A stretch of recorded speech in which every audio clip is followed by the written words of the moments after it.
Pelakor dorong aku ke tong sampah di pesta ulang tahun suamiku.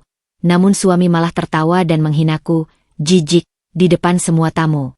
Aku langsung menelpon seseorang untuk lakukan ini hingga mereka menyesal. Halo Bunda. Selamat datang di channel Diari Bunda. Semoga Bunda semuanya dalam keadaan sehat dan bahagia ya. Saya doakan yang sudah subscribe semoga rezekinya lancar ya. Selamat menonton. Namaku Asila. 3 tahun sudah aku berlayar dalam bahtera pernikahan yang kukira akan membawaku ke pulau kebahagiaan. Tapi ternyata hanya ombak dan badai yang kudapatkan. Mas Mufid, pria yang dulu datang melamarku dengan setelan jas rapi dan sejuta janji manis, kini lebih sering menjadi sumber air mataku daripada tawa. Hari ini, ulang tahunnya yang ke-35. Rumah kami di kawasan elit Pondok Indah berubah menjadi panggung pesta mewah. Sejak pukul 7 pagi, aku sudah terjaga, memastikan semua persiapan berjalan lancar. 5 catering berbeda didatangkan untuk menyediakan hidangan pembuka, makanan utama, dan dessert. Sebuah band akustik dipekerjakan untuk menghibur tamu. Ratusan lampu hias bergantungan di setiap sudut halaman belakang, menciptakan atmosfer seperti negeri dongeng. Bu Asila, dekorasi bunganya mau ditaruh di mana? Tanya seorang koordinator event organizer. Di samping panggung utama, dekat tempat Mas Mufid duduk nanti. Jawabku sambil menyeka keringat di dahi. Aku sibuk bolak-balik dari dapur ke halaman, dari halaman ke ruang tamu. Memastikan tidak ada yang terlewat. Sementara itu, Mas Mufid? Dia duduk santai di teras belakang, bersandar di kursi rotan favoritnya, sibuk dengan ponsel. Sekali-sekali dia tertawa sendiri. Aku tahu dengan siapa dia berkirim pesan. Rika. Perempuan itu selalu punya cara untuk membuat Mas Mufid tersenyum. Cara yang sudah lama tidak bisa kulakukan. Rika. Dadaku sesak hanya dengan mengingat namanya. Perempuan itu hadir dalam hidup kami 6 bulan lalu, saat proyek besar perusahaan membutuhkan konsultan keuangan eksternal. Dari pertemuan bisnis, hubungan mereka berkembang menjadi pertemuan-pertemuan tidak resmi, yang katanya urusan pekerjaan. Aku bukan perempuan bodoh. Aku bisa membaca bahasa tubuh, bisa menangkap getaran aneh setiap kali Rika ada di dekat suamiku. Tapi apa dayaku? Setiap kali aku bertanya, Mas Mufid selalu membentakku. Curiga terus. Kamu nggak percaya sama aku, ya? Dasar perempuan overprotective. Dan aku diam. Karena aku takut. Takut kehilangan. Takut dianggap istri durhaka, takut gunjingan tetangga dan keluarga besar. Jam menunjukkan pukul 5 sore. Para tamu mulai berdatangan. Mereka datang dengan mobil-mobil mewah, perempuan-perempuan dengan gaun mahal dan perhiasan berkilau. Aku menyambut mereka satu persatu dengan senyum terbaik, meskipun di dalam hatiku ada ribuan belati yang tertancap. Asila, kamu kurus banget, sayang. Diet, ya? Tanya seorang tante dari keluarga Mas Mufid dengan nada yang kedengarannya seperti ejekan. Ah, sibuk, tante. Ngurusin pesta ini sendirian. Jawabku sopan. Loh, Mas Mufid nggak bantu? Dasar suami gitu. Ya, tapi memang sudah tugas istri, sih, ngurusin acara keluarga. Aku hanya tersenyum getir. Pukul 5:30, sebuah mobil mewah berwarna merah marun terparkir di depan rumahku. Pintu terbuka, dan keluarlah Rika. Gaun merahnya ketat membalut tubuh, rambut panjangnya tergerai indah, riasan wajahnya sempurna. Dia melenggang masuk seperti model di catwalk, dan semua mata, termasuk mata suamiku, tertuju padanya. Mas Mufid yang sejak tadi duduk di kursinya langsung berdiri. Wajahnya berseri-seri. Dia menyambut Rika di pintu masuk. Sesuatu yang tidak dilakukannya saat aku datang dari belanja kebutuhan pesta tadi pagi. Rika, akhirnya datang. Aku kira kamu lupa. Sapa Mas Mufid dengan suara yang dibuat semanis mungkin. Masa lupa sama ulang tahunnya orang spesial? Balas Rika dengan senyum genit. Dia menyerahkan sebuah kado kecil yang dibungkus kertas emas. Ini, hadiah spesial. Mas Mufid menerimanya dan langsung membuka. Di depan semua tamu. Di depan istri sahnya. Sebuah jam tangan mewah bermerek terkenal. Harganya setara dengan UMR 5 tahun karyawan pabrik. Wah, Rika, kamu ini terlalu mahal, kata Mas Mufid, tapi matanya berbinar-binar. Aku hanya bisa menatap dari kejauhan. Tangan kananku menggenggam gelas berisi minuman untuk suamiku. Segelas air mineral dingin dengan perasan lemon, karena Mas Mufid tidak suka minuman manis.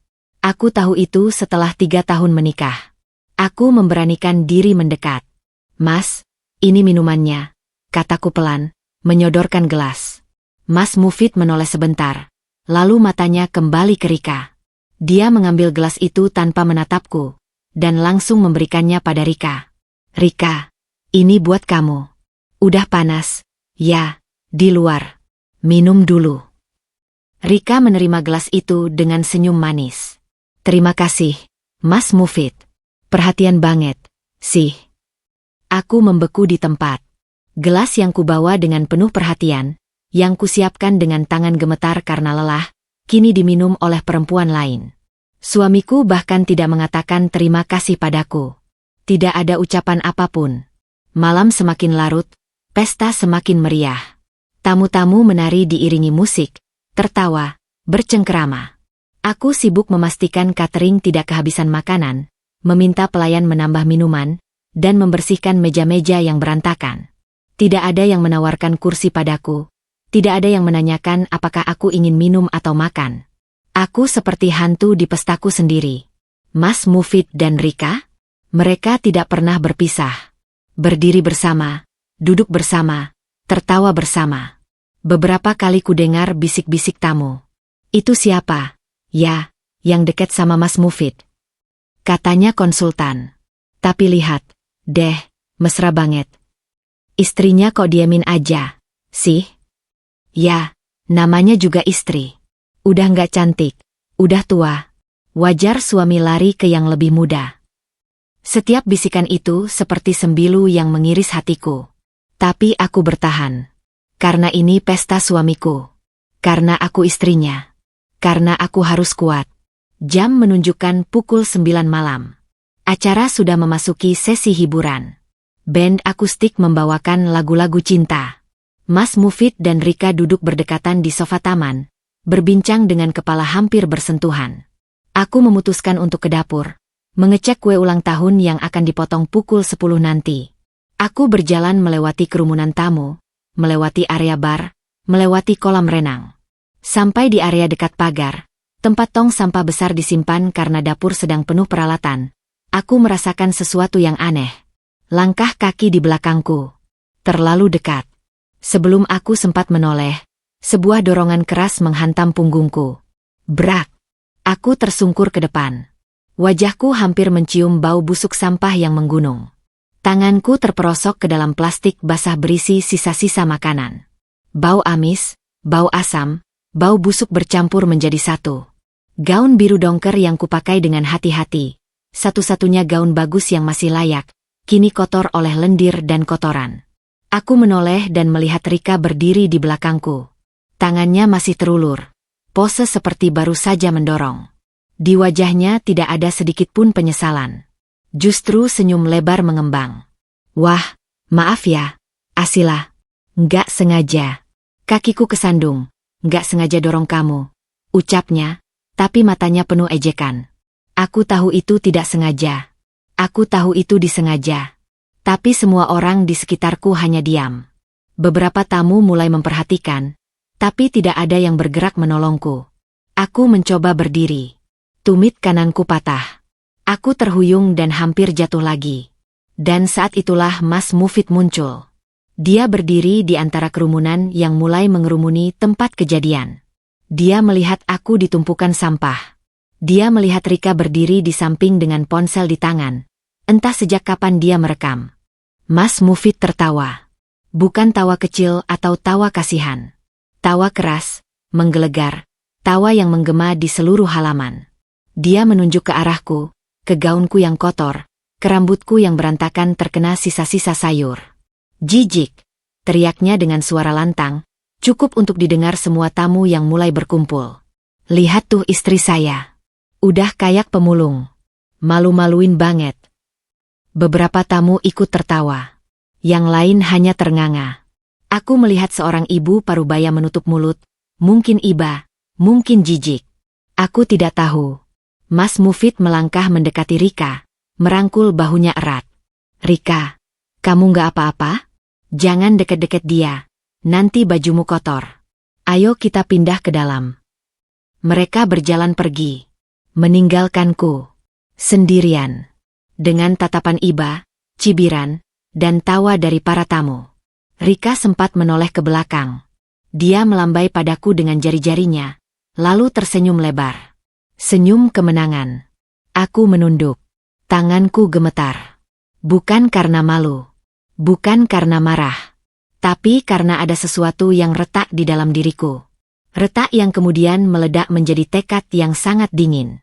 Perlahan, aku berdiri. Tumitku patah, tapi aku tetap berjalan.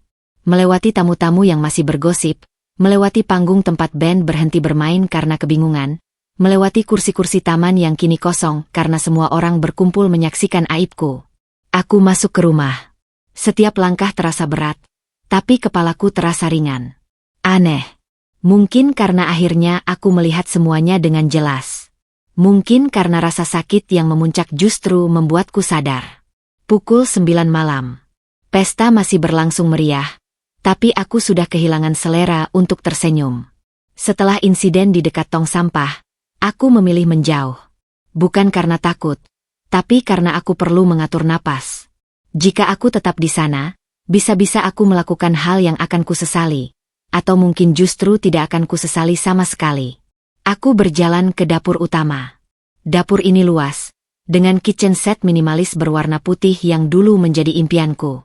Kini, di sudutnya, ada meja kecil tempatku biasa duduk minum kopi di pagi hari.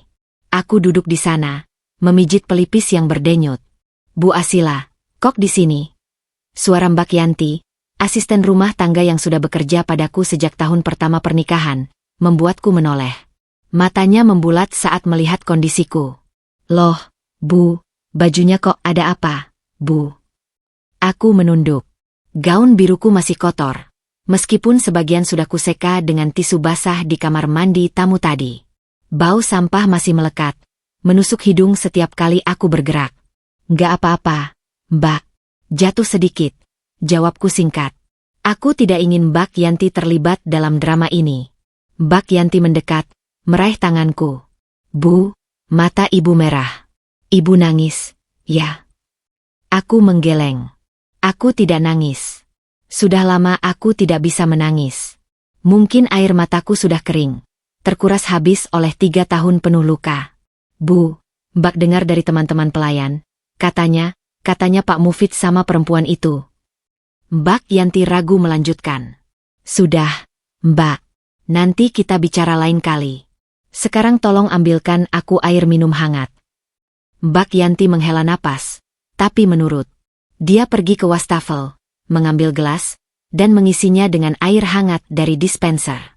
Saat menyerahkan gelas itu, matanya masih penuh iba. Bu, kalau boleh Mbak bilang, ibu itu terlalu baik. Kadang orang baik itu dimanfaatin, Bu. Aku tersenyum pahit. Iya, Mbak. Aku tahu.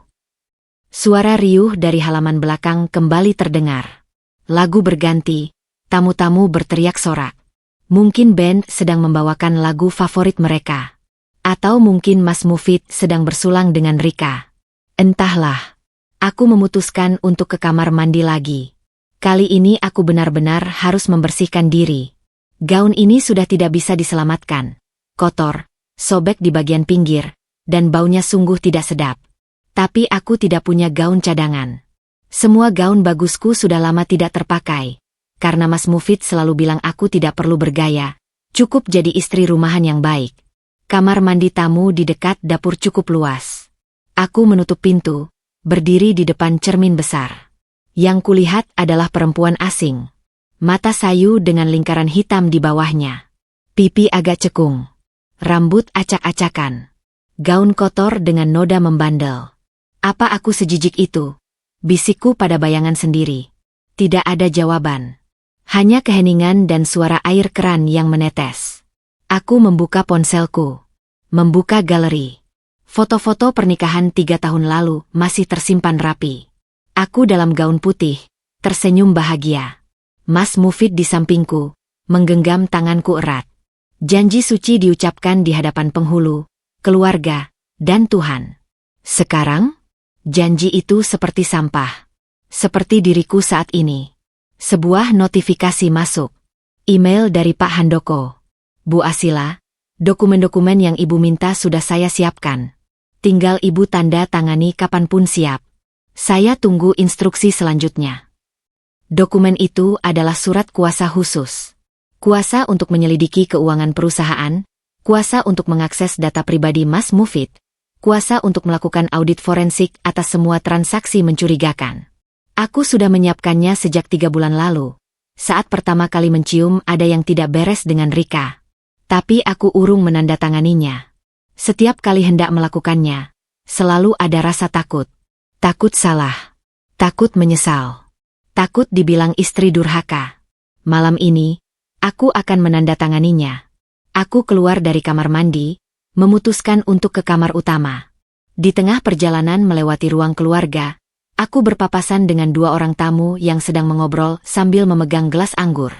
Mereka tidak melihatku. Drama banget. Ya, tadi. Istri Mas Mufid jatuh ke tong sampah. Katanya didorong sama si Rika. Ah, masa sih? Nggak mungkin lah. Kali aja emang nggak sengaja. Ya, apapun itu, yang jelas malu-maluin. Masa istri sendiri kayak gitu? Mas Mufid malah ketawa. Aku jadi ingat kata orang, pernikahan mereka itu kan perjodohan bisnis, ya? Jadi ya wajar kalau nggak ada cinta. Udah, jangan ikut campur. Yang penting kita nikmatin pestanya. Kuenya enak, loh. Mereka pergi meninggalkan lorong. Aku berdiri membeku. Setiap kata seperti palu yang menghantam dadaku. Perjodohan bisnis. Tidak ada cinta. Kata-kata itu sering kudengar, tapi tidak pernah semenyakitkan ini. Mungkin karena diucapkan di malam yang sama ketika aku dihina di depan umum. Aku melanjutkan langkah. Sampai di kamar utama, aku membuka lemari. Di dalamnya, di balik tumpukan kardus sepatu lama, ada sebuah tas kecil. Di dalam tas itu, dokumen-dokumen penting, akta nikah, akta perusahaan, dan surat kuasa yang belum ditandatangani. Aku mengeluarkan surat kuasa itu, membaca setiap klausul dengan saksama, lalu mengambil pulpen dari meja rias. Tanganku gemetar saat menandatangani nama di atas materai. Asila Pramesti. Nama yang dulu penuh harapan. Nama yang kini penuh luka. Tapi juga nama yang akan menjadi momok bagi mereka yang merendahkanku. Aku memfoto surat itu dan mengirimkannya ke Pak Handoko. Disusul pesan singkat. Sudah saya tanda tangani, Pak. Eksekusi semua rencana. Saya tidak mau ada ampun. Balasan datang cepat. Dimengerti, Bu. Tim saya sudah bergerak sejak semalam. Hasil sementara, ada kejanggalan di laporan keuangan anak perusahaan. Kemungkinan besar ada penggelapan yang melibatkan Rika. Saya akan kirim laporan lengkap besok pagi. Aku menghela napas panjang. Jadi benar dugaanku. Rika tidak hanya merebut suamiku, tapi juga menguras harta perusahaanku. Perusahaan yang kumiliki 40% sahamnya. Perusahaan yang didirikan ayahku dan kemudian digabung dengan perusahaan keluarga Mas Mufid saat pernikahan kami. Luar biasa, bisikku getir. Dia tidur dengan suamiku, makan dari uangku, dan masih punya nyali mendorongku ke tong sampah. Ponselku bergetar lagi. Kali ini telepon masuk. Nomor Mas Mufid. Kubiarkan bergetar sampai berhenti. Dia menelepon lagi. Lagi. Sampai 5 kali. Panggilan ke-6, aku angkat. Asila, kamu di mana? Semua orang nanya istri Mas Mufid mana. Malu-maluin banget, ninggalin tamu. Bentaknya tanpa basa-basi. Aku diam sejenak. Menarik napas dalam-dalam. Aku di kamar. Mas, lagi bersihin baju kotor. Baju yang kotor karena didorong, tidak sengaja, oleh selingkuhanmu. Dia terdiam. 3 detik. Lalu suaranya berubah, sedikit lebih pelan tapi tetap ketus. Ngapain drama lagi, sih? Udah, turun sini. Tamu pada mau pulang. Kamu harus anterin. Jangan bikin malu. Bikin malu. Aku hampir tertawa. Mas, tadi Mas yang teriak-teriak bilang aku jijik di depan semua orang. Sekarang Mas bilang aku yang bikin malu. Dengar, Asila. Aku nggak punya waktu buat debat kusir sama kamu. Ini pestaku, ulang tahunku. Kamu istriku. Tugas kamu ada di bawah, bukan ngumpet di kamar. Turun sekarang. Tidak. Apa? Aku mengulangi dengan suara lebih tegas. Tidak, Mas. Aku tidak akan turun. Silakan antar tamu sendiri dengan selingkuhanmu yang cantik itu. Dia pasti senang dipamerkan sebagai calon istri baru. Asila, kamu. Kututup telepon. Jantungku berdebar kencang. Untuk pertama kalinya dalam 3 tahun, aku berani melawan. Untuk pertama kalinya, aku tidak diam. Ponselku bergetar lagi. Mas Mufid lagi. Kumatikan. Dia menelepon lagi. Kublokir nomornya untuk sementara. Beberapa menit kemudian, ponselku berdering dengan nomor tidak dikenal. Kuangkat. Halo, Asila. Suara itu membuat bulu kuduku merinding. Rika, apa yang kamu inginkan? Tanyaku dingin. Kok kabur, sih? Aku cuma mau minta maaf soal tadi. Beneran gak sengaja. Kok? Jangan marah. Ya. Nanti aku beliin baju baru. Deh. Yang lebih bagus dari baju kamu yang kotor itu. Udah jelek. Kok? Bajunya. Sih? Masa ke pesta pakai baju model gitu? Masa ia gak punya baju bagus? Kasihan banget. Aku bisa mendengar senyum sombong di balik kata-katanya. Dia tidak minta maaf. Dia mengejek. Rika. Dengar baik-baik, kataku pelan, tapi penuh tekanan. Kamu boleh merebut suamiku. Kamu boleh mengambil uang perusahaan. Tapi kamu tidak boleh merendahkanku di depan umum. Itu batas yang tidak boleh kamu lewati. Oh ya? Emangnya mau apa? Mau ngadu ke siapa? Ke mamamu? Ke papamu? Ke Mas Mufid? Sayangnya, Mas Mufid sekarang di sampingku, tangannya merangkul pinggangku. Mau ngomong sesuatu? Aku sampaikan. Kok? Asal jangan lama-lama. Soalnya kita lagi asyik ngobrol. Kemarahan membuncah di dadaku. Tapi aku tahan. Aku ingat pesan Pak Handoko. Jangan pernah bereaksi di depan musuh. Biarkan mereka merasa menang. Itu akan membuat mereka lengah. Baiklah, Rika. Nikmati malammu. Karena ini mungkin malam terakhirmu bersama Mas Mufid di luar jeruji besi. Kututup telepon. Kali ini tanganku tidak gemetar. Mataku tidak basah. Aku merasa dingin. Sangat dingin. Seperti es. Aku berjalan ke jendela kamar. Membukanya sedikit. Dari sana, aku bisa melihat halaman belakang. Pesta masih berlangsung. Meskipun beberapa tamu mulai berpamitan. Mas Mufid dan Rika berdiri di dekat pintu keluar. Menyalami tamu satu persatu. Seperti tuan dan nyonya rumah. Seperti suami dan istri. Aku tersenyum tipis. Biarkan. Biar mereka merasa menang malam ini. Besok, dunia mereka akan runtuh. Aku mengambil ponsel, mengetik pesan untuk Pak Handoko. Pak, ada satu permintaan tambahan. Bisakah kita pastikan Rika mendapat sel yang paling tidak nyaman di penjara nanti? Saya ingin dia merasakan bagaimana hidup di tempat yang penuh sampah. Balasan Pak Handoko masuk 3 menit kemudian. Singkat, padat, tapi membuatku lega. Bisa, Bu. Saya kenal seseorang di sana. Dengan senang hati. Aku meletakkan ponsel di atas meja rias. Memandangi bayanganku di cermin. Perempuan yang tadinya sayu kini matanya berbinar. Bukan karena bahagia, tapi karena tekad yang membaja. Dari kejauhan, suara tawa Mas Mufid masih terdengar. Tawa yang beberapa jam lalu menghinaku. Tawa yang kini kuharap akan berubah jadi tangis. Aku membuka jendela lebih lebar. Angin malam masuk, membawa dingin yang menyegarkan. Di langit, bintang-bintang bersinar terang, seolah menyaksikan drama yang sedang berlangsung. Selamat tidur, Mas Mufid. Selamat tidur, Rika. Bisikku.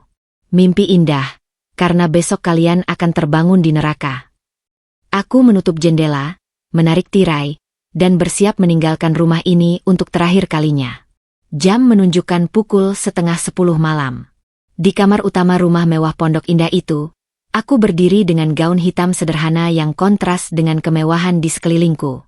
Lemari pakaian berukuran besar dengan ukiran kayu jati, tempat tidur berukuran king size dengan spray sutra berwarna krem, lampu kristal yang bergantungan di langit-langit. Semua adalah simbol pernikahan yang tampak sempurna dari luar. Tapi di dalamnya, hanya ada kekosongan. Aku mengambil ponsel dari atas meja rias. Jari-jariku membuka kontak dengan kode P. Pak Handoko. Nama lengkapnya Handoko Pratama. Seorang pengacara sekaligus konsultan keamanan pribadi yang direkomendasikan ayahku sejak 2 tahun lalu. Awalnya aku pikir ayahku terlalu paranoid. Untuk apa aku perlu pengacara pribadi? Aku hanya istri rumah tangga. Protesku dulu. Ayahku tersenyum bijak. Nak, jadi istri itu bukan berarti kehilangan hak sebagai individu.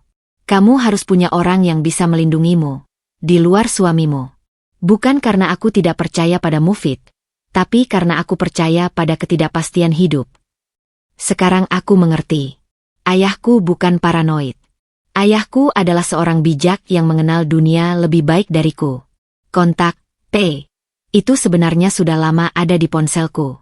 Tapi selama 2 tahun, kami jarang berkomunikasi. Hanya sesekali bertukar kabar, dan Pak Handoko selalu mengingatkan, Bu Asila, jika suatu saat ibu membutuhkan bantuan, jangan ragu. Saya dan tim saya siap 24 jam. Malam ini, aku tidak ragu lagi. Pak, jalankan protokol darurat mawar. Saya ingin mereka merasakan malam ini. Jariku menekan tombol kirim. Pesan itu meluncur, meninggalkan tanganku, menembus jaringan, dan sampai ke ponsel Pak Handoko di tempat yang tidak aku ketahui. Aku menatap layar ponsel. 1 centang. 2 centang. Lalu terbaca. Kulihat 3 titik berkedip di layar, menandakan dia sedang mengetik. Detik-detik itu terasa seperti jam. Keringat dingin mulai membasahi telapak tanganku.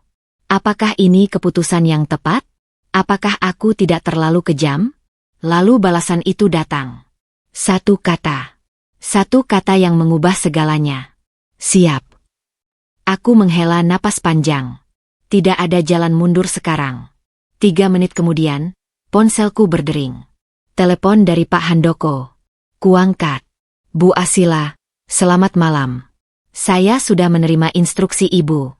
Boleh saya konfirmasi, apakah Ibu yakin dengan keputusan ini? Suara Pak Handoko tenang, profesional, tanpa nada menghakimi. Aku yakin, Pak. Baik. Saya perlu Ibu pahami, protokol darurat mawar adalah protokol tingkat tertinggi yang kami miliki. Ini bukan sekadar penyelidikan biasa, tapi eksekusi penuh terhadap semua bukti yang selama ini kami kumpulkan. Dampaknya akan sangat besar, tidak hanya untuk Pak Mufid dan Rika, tapi juga untuk Ibu sendiri. Ibu siap menghadapi konsekuensinya. Aku diam sejenak. Konsekuensi. Tentu ada konsekuensi. Keluarga besar Mas Mufid pasti akan marah. Mertuaku mungkin akan mengutukku. Beberapa teman mungkin akan menjauh. Tapi apa konsekuensi jika aku diam? Aku akan terus hidup dalam penjara pernikahan yang palsu, terus diinjak harga diriku, terus menyaksikan suamiku berselingkuh di depan mataku tanpa bisa berbuat apa-apa. Aku siap, Pak. Lebih siap dari apapun dalam hidupku. Dimengerti, Bu. Baiklah, saya akan jelaskan apa yang akan terjadi dalam 24 jam ke depan. Pertama, tim saya sudah bergerak sejak Ibu mengirim pesan tadi. Mereka sedang mengumpulkan bukti-bukti terakhir di lapangan. Kedua, besok pagi pukul 8, saya akan mengirimkan laporan lengkap ke KPK dan juga ke media partner kami. Ketiga, sekitar pukul 10, rumah Ibu akan didatangi tim penyidik untuk melakukan penggeledahan. Saya sarankan Ibu tidak berada di rumah saat itu. Aku mendengarkan dengan saksama. Otakku bekerja cepat mencerna informasi. Pak, bagaimana dengan perusahaan? Saya tidak ingin karyawan yang tidak bersalah ikut terkena dampak. Itu sudah kami antisipasi, Bu. Target kami hanya Pak Mufid dan Rika, plus beberapa pihak yang terlibat dalam penggelapan dana. Operasional perusahaan tetap berjalan normal. Bahkan, dengan adanya kasus ini, Ibu sebagai pemegang saham mayoritas bisa mengambil alih kepemimpinan perusahaan dan membersihkannya dari unsur-unsur korupsi. Lega rasanya mendengar itu. Perusahaan adalah warisan ayahku yang digabung dengan keluarga Mas Mufid. Ratusan karyawan menggantungkan hidup padanya. Aku tidak ingin mereka menjadi korban ambisi busuk suamiku dan Rika. Pak, aku ingin bertanya. Sebenarnya sudah sejauh mana penyelidikan kalian? Aku hanya tahu kalian mengumpulkan bukti, tapi tidak pernah tahu detailnya. Pak Handoko terdiam sejenak. Bu, maaf saya tidak banyak melapor selama ini karena saya ingin ibu fokus menjalani hidup tanpa beban. Tapi karena ibu bertanya, baiklah saya jelaskan secara singkat. Tim kami sudah menyusup ke dalam perusahaan sebagai konsultan IT selama 6 bulan terakhir. Kami berhasil mengakses server internal dan menemukan pola transaksi mencurigakan yang melibatkan Rika. Ternyata, Rika tidak hanya menjadi konsultan keuangan ilegal, tapi juga dalang dibalik pembuatan perusahaan fiktif yang digunakan untuk mengalirkan dana perusahaan ke rekening pribadi Pak Mufid dan dirinya sendiri. Total dana yang sudah digelapkan mencapai angka 5,7 miliar rupiah dalam kurun waktu 1 tahun terakhir. Duniaku serasa berhenti berputar. 5,7 miliar. Uang sebanyak itu digelapkan di depan mataku. Sementara aku sibuk mengkhawatirkan perasaanku yang terluka karena perselingkuhan. Pak, aku tidak tahu harus berkata apa. Ibu tidak perlu berkata apa-apa. Bu, ini bukan salah ibu. Justru ibu korban dari skenario yang dirancang dengan rapi. Rika sengaja didekatkan ke Pak Mufid oleh salah satu rekan bisnisnya yang ingin menjatuhkan perusahaan keluarga ibu. Ini bukan sekadar perselingkuhan biasa, Bu. Ini kejahatan terorganisir. Darahku mendidih. Selama ini aku mengira Rika hanya perempuan ambisius yang merebut suami orang. Ternyata ada rencana jahat yang lebih besar di baliknya. Aku dimanfaatkan, dipermainkan, dijadikan bodoh. Pak, aku ingin mereka dihukum seberat-beratnya. Itu sudah pasti, Bu. Dengan bukti yang kami miliki, Pak Mufid dan Rika terancam hukuman 10 sampai 15 tahun penjara. Tapi saya harus ingatkan, proses hukum bisa memakan waktu lama. Ibu harus sabar. Saya sabar, Pak. Saya sudah sabar 3 tahun. Beberapa bulan lagi tidak masalah. Bagus. Sekarang, saya sarankan ibu segera meninggalkan rumah. Tim penyidik akan datang besok pagi, dan lebih baik ibu tidak ada di sini saat penggeledahan berlangsung. Ada tempat yang aman untuk ibu tuju. Aku berpikir sejenak. Pulang ke rumah orang tua? Mereka pasti akan kaget dan khawatir. Ke hotel? Bisa. Tapi aku butuh privasi. Aku akan ke hotel, Pak. Hotel Mulia, di Senayan. Aku punya kamar langganan di sana. Hati-hati di perjalanan, Bu. Jangan beritahu siapapun keberadaan ibu, termasuk keluarga. Saya akan terus memberi kabar perkembangan. Dan Bu. Ya, Pak. Terima kasih sudah percaya pada kami. Ibu adalah klien yang sangat berani. Tidak banyak orang punya nyawa untuk melawan seperti ini. Aku tersenyum tipis meskipun dia tidak bisa melihatnya. Terima kasih kembali, Pak. Selamat bekerja. Kututup telepon. Kurasakan dadaku berdebar-debar. Tapi bukan karena takut. Ini debaran adrenalin, debaran semangat untuk memulai pertempuran. Aku berdiri, mengambil tas kecil yang sudah kusiapkan. Isinya hanya ponsel, charger, dompet, dan surat kuasa yang sudah kutandatangani. Tidak ada baju ganti, tidak ada perhiasan. Semua bisa dibeli nanti. Saat hendak keluar kamar, mataku tertumbuk pada lemari kaca tempat menyimpan album pernikahan. Aku mendekat, membuka lemari itu, dan mengambil album tebal berwarna putih. Kubuka halaman pertama. Foto kami berdua di pelaminan. Tersenyum bahagia. Aku ingat hari itu, Mas Mufid berbisik di telingaku, aku akan menjagamu sampai mati. Janji manis yang berakhir busuk. Aku merobek satu foto dari album itu. Foto wajah Mas Mufid sendirian, saat sesi foto pre-wedding. Kulipat, kumasukkan ke dalam saku. Sebagai pengingat. Pengingat bahwa cinta bisa buta, tapi keadilan tidak pernah tidur. Aku keluar kamar, menuruni tangga dengan hati-hati. Suara musik dari halaman belakang masih terdengar, meskipun mulai sayup. Beberapa tamu mungkin masih bertahan. Mungkin juga sudah banyak yang pulang. Aku tidak peduli. Dari lorong menuju pintu samping, aku mendengar suara Mbak Yanti di dapur. Dia sedang mengobrol dengan pelayan lain. Kasihan, ya, Bu Asila. Baik banget, kok, suaminya tega-teganya. Iya, Mbak. Tapi kita nggak bisa ngapa-ngapain. Yang penting kita kerja aja. Urusan rumah tangga majikan jangan diurus. Aku tersenyum haru. Setidaknya masih ada yang peduli padaku di rumah ini. Aku melangkah ke pintu samping. Saat membukanya, udara malam yang segera menyapa.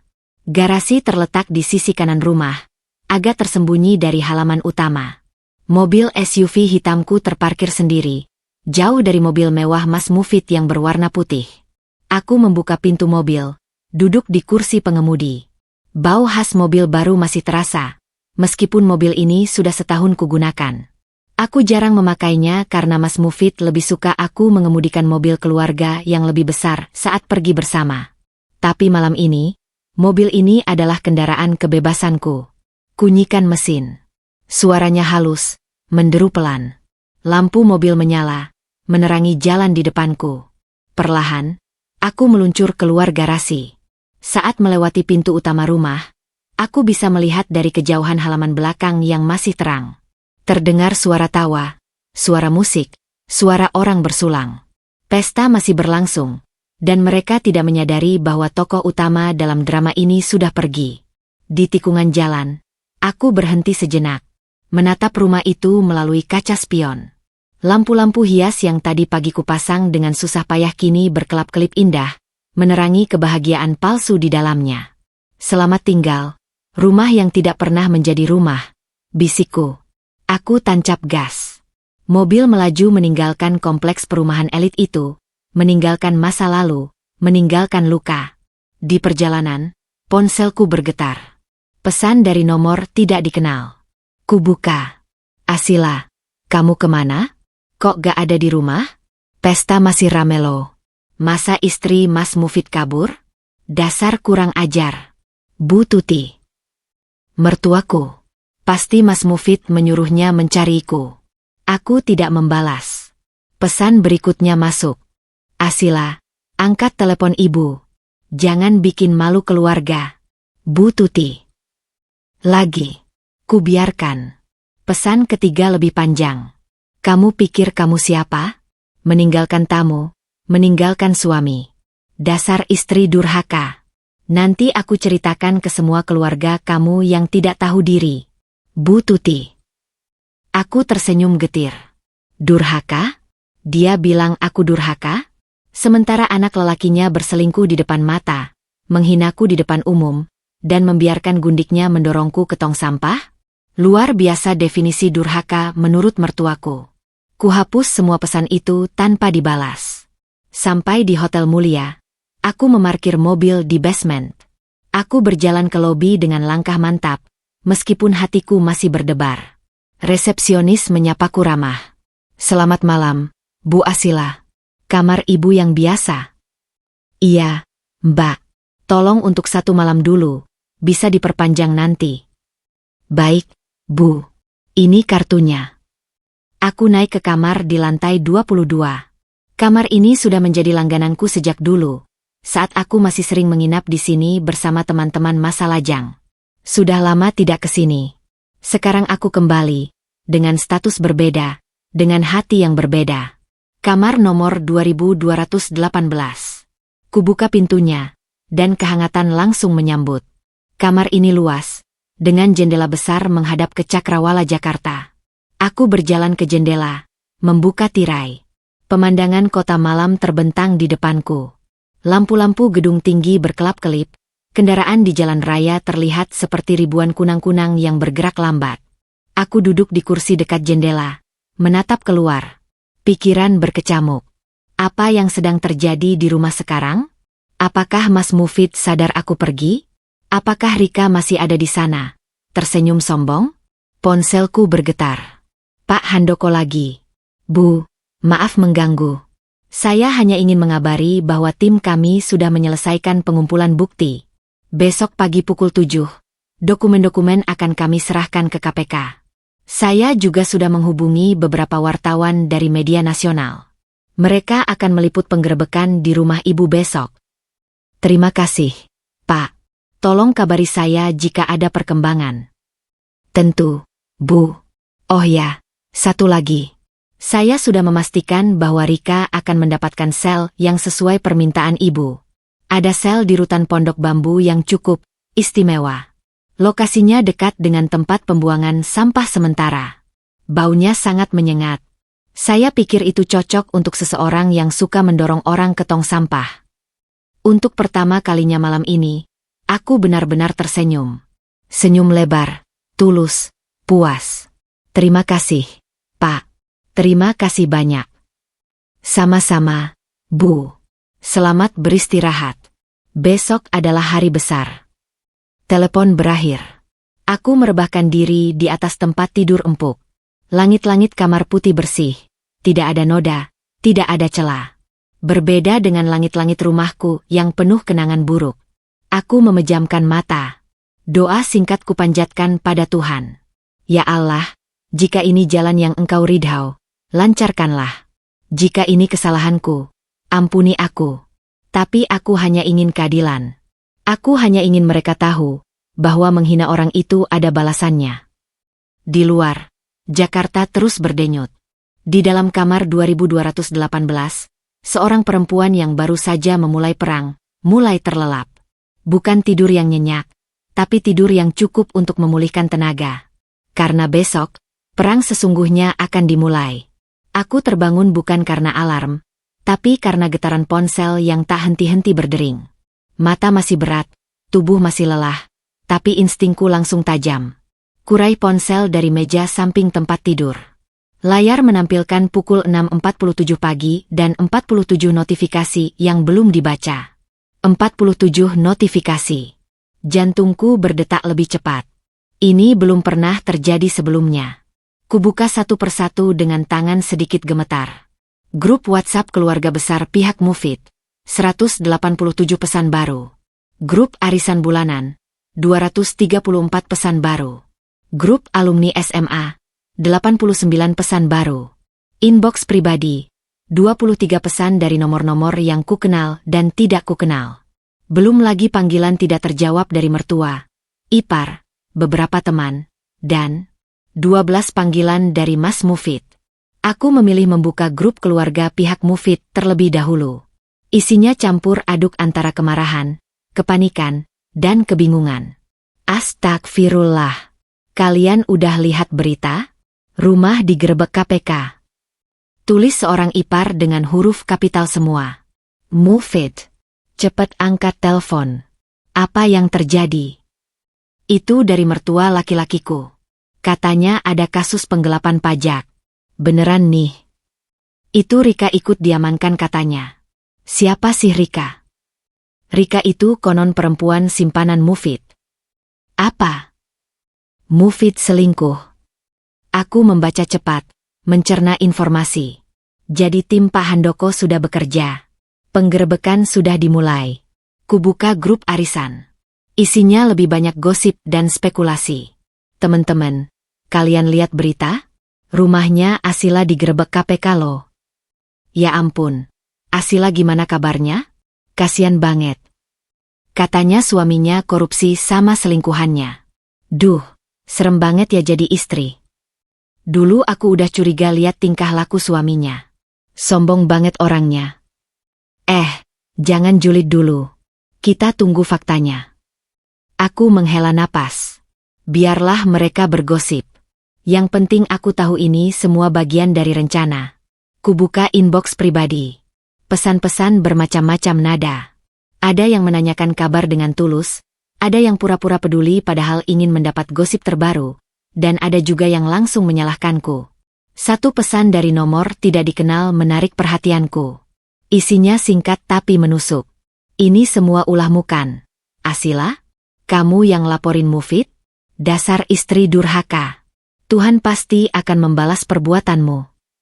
Aku tersenyum pahit. Pasti itu dari salah satu teman dekat Mas Mufid, atau mungkin dari Rika sendiri dengan nomor baru. Kuhapus tanpa dibalas. Ponselku bergetar lagi. Kali ini telepon dari Pak Handoko. Langsung kuangkat. Bu Asila, selamat pagi. Maaf mengganggu istirahat Ibu.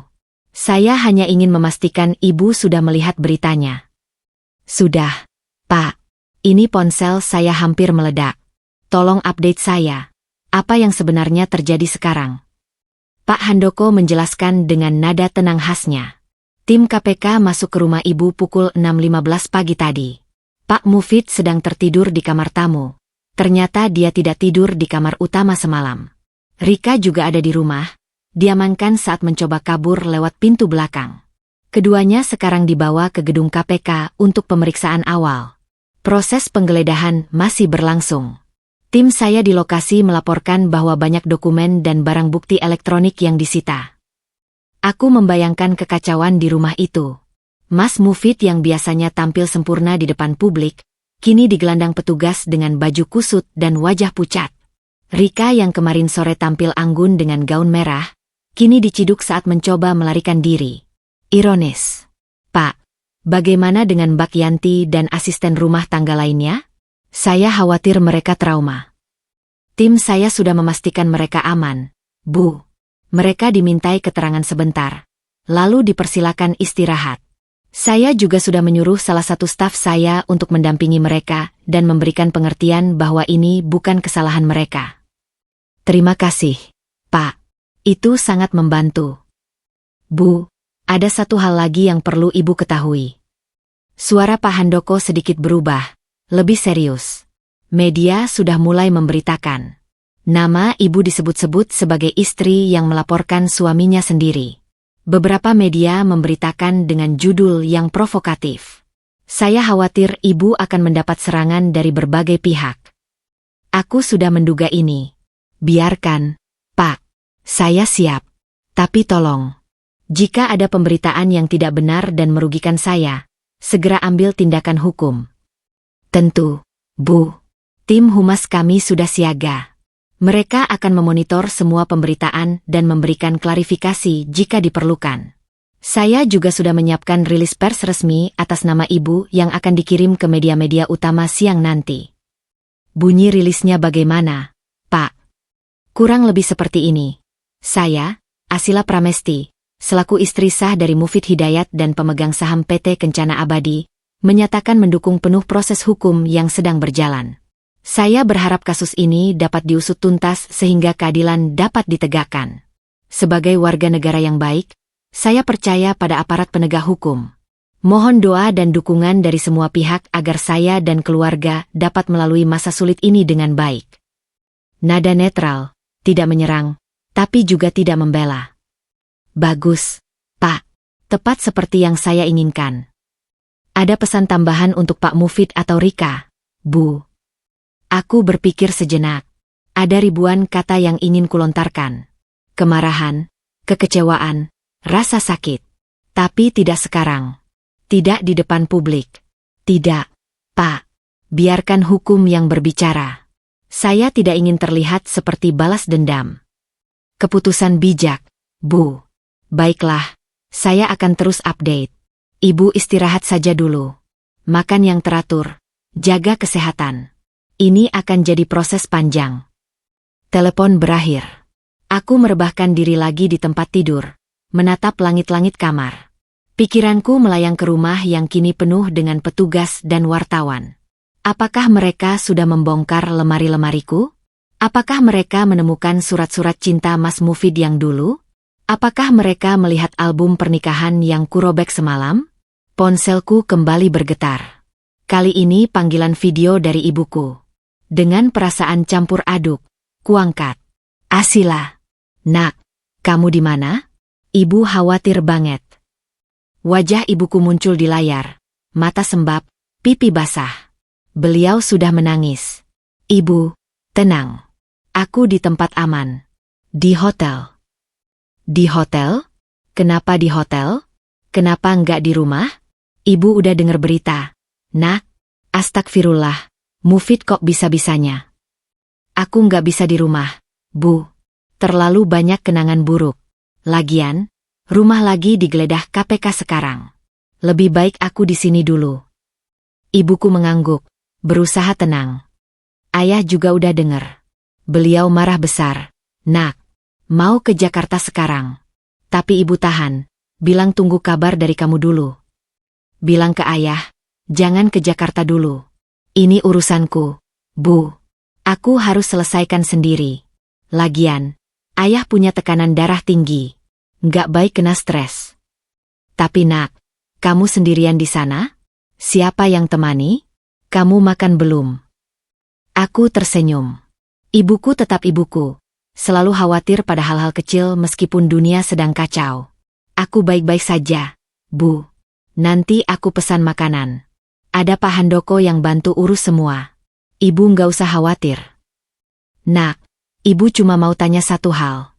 Mata ibuku menatapku lekat-lekat. Kamu yang laporin Mufid, ya? Aku diam sejenak, lalu mengangguk pelan. Ibuku tidak marah.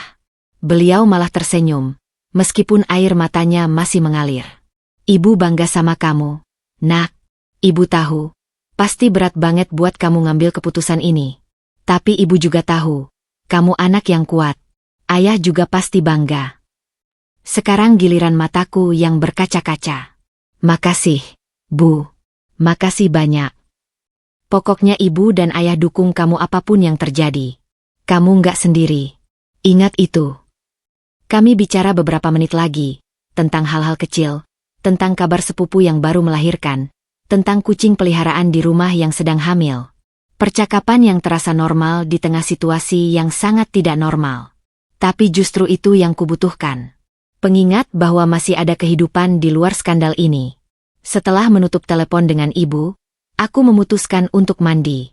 Air hangat mengalir di tubuhku, membawa sedikit ketenangan. Di cermin kamar mandi, aku melihat diriku sendiri.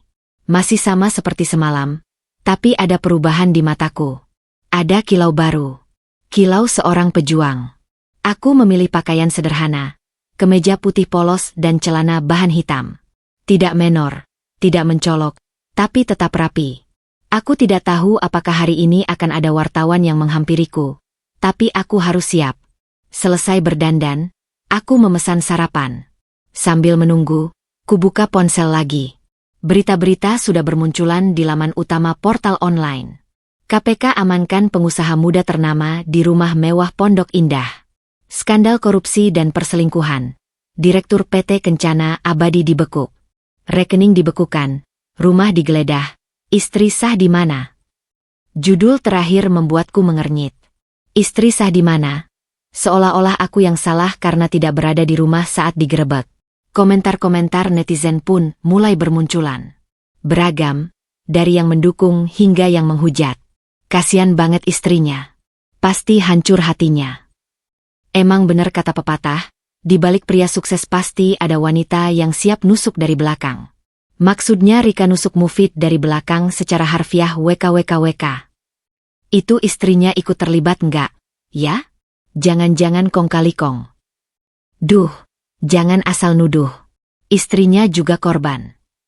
Aku menutup aplikasi berita. Cukup. Tidak perlu membaca komentar-komentar yang tidak penting. Pintu kamar diketuk. Room service datang dengan sarapan, bubur ayam, segelas jus jeruk, dan kopi hitam. Aku makan perlahan, menikmati setiap suapan. Rasanya hambar, tapi setidaknya perutku terisi. Pukul 9.30, ponselku kembali berdering. Kali ini nomor tidak dikenal lagi. Biasanya aku tidak pernah mengangkat nomor tidak dikenal. Tapi kali ini, entah mengapa, jari-jariku bergerak menggeser ikon hijau. Halo. Asila. Akhirnya ngangkat juga. Suara itu membuatku langsung tegang. Rika.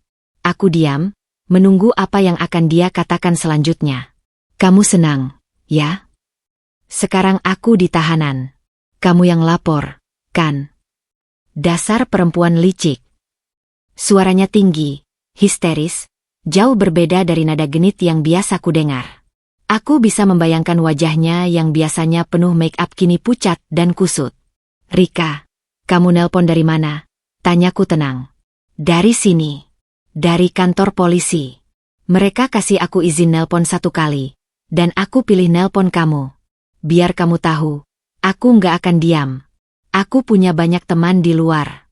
Aku bisa hancurin kamu. Aku tersenyum.